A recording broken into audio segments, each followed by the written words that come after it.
Hello everyone, and thanks for coming back to the channel. This is the FuriBee GT90. Features an F3 flight controller with an OSD, 10 amp 4-in-1 ESC, 700 TV line, CCD camera with a 2.1mm lens, 25 milliwatt VTX, unbranded 1104 7500 kV motors, 1935 props, JST for your battery connection, rubber band to secure your battery. I added the dual lock. It comes with an extra set of props, and that's it. There is no camera angle.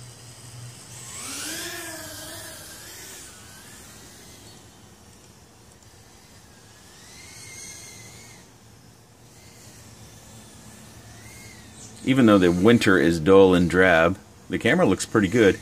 And as you see, kind of pay attention to this forward flight a little bit. You know, I don't have the typical speed that I normally have.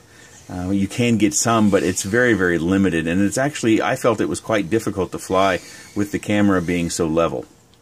I try to work into a little bit of forward flight just to kind of give you a sample of what it's like to fly with the camera angle at level. Even though it's got a nice 2.1 wide angle lens, you are looking at the ground. You can't really plan your flight line all that well just because there's not much to see as you pick up any sort of speed. And I think this is probably where this machine is going to fit most, is for people who want to fly in very tight flying spaces, maybe do some stuff around a swing set like I'm doing here, or a jungle gym, or you just want to fly this maybe even inside.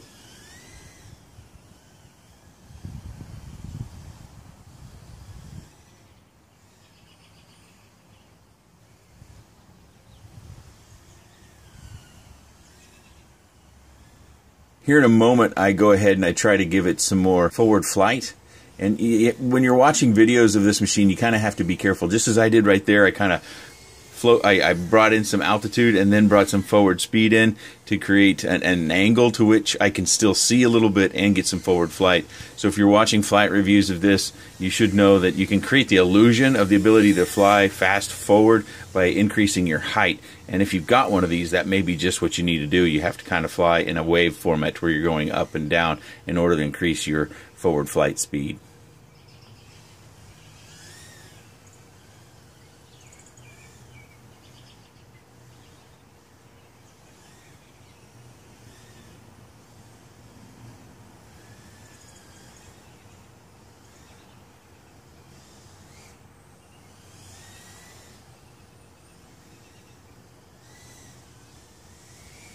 As you see there, we're just over 2 minutes of flight, and we really haven't pushed it all that hard, and we're already getting low battery. And that's largely due to the fact that we're running small props, and they're bullnose props. Those are well known to be inefficient props, and we should probably look for other props for the machine, probably a 4-bladed or even a tri-blade if you can find some to fit. I don't have a recommendation for props to try, as there's not a lot of variance in these 1.9-inch props. So as I said in that flight, I think the biggest drawback to this particular vehicle, outside of these very inefficient props, is that the camera angle is at level. I shouldn't say necessarily zero, but if you can see in there, there is little to no adjustment that you're going to be able to make. If you take the white bracket that's holding the camera in place out and fashion something of your own, you might be able to get a little bit, but look at that, it's touching right up here. So if you're going to get any camera angle out of this, it's going to be very, very limited. And I kind of think that's a big flaw, because with a wide angle lens on the front, you can pretty much see the ground even if the camera angle is up 10 to 15 degrees. And that gives you something to work at, even if you're just starting out and you want to get something that's this size and looks this way. A little bit of camera angle is going to give you much more to explore. The camera performs fantastically, as I said in that video, but unfortunately, it's just, you know, like the camera angle is one of the big complaints, at least for me. It may not affect all of you the same way, but it's really hard to fly when you're looking out of the very top of your goggles all the time and the rest of it's all full of ground. This VTX being up on top, that's an area of concern. We've seen that before a few times, and I think that they just need to look at making these pods a little bit taller, because if they add some height, they could possibly bring the camera up a little bit and then allow it to get some tilt. And then we can protect our VTX by putting it inside our pod or cage.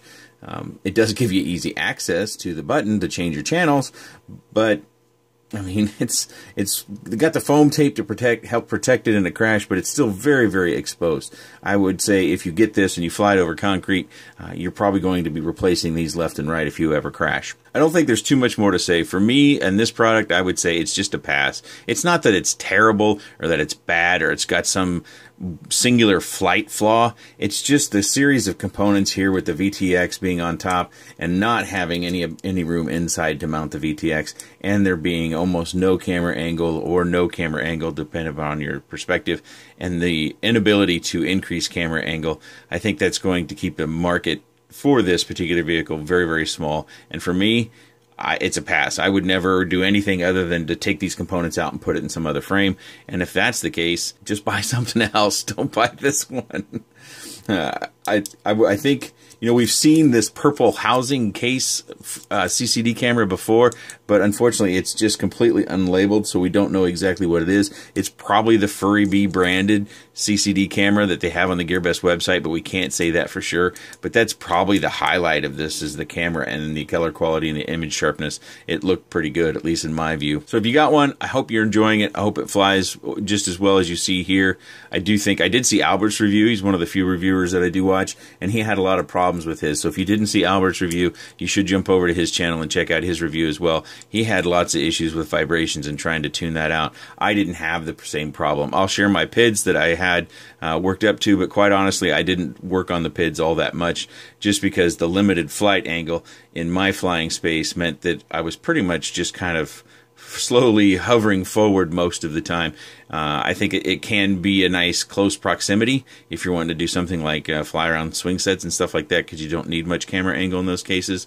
But quite honestly, you could get something else and you could adjust the camera angle, and if you wanted to fly slower, anything that has an adjustable camera angle generally will come to level, so you don't have to worry about needing this particular machine just because you want a level camera angle. I think we should strive to achieve more forward flight, at least at some degree. Pretty short review. If you have any comments, questions, suggestions, or otherwise, please leave those in the section down below. I appreciate your time, and thanks for watching.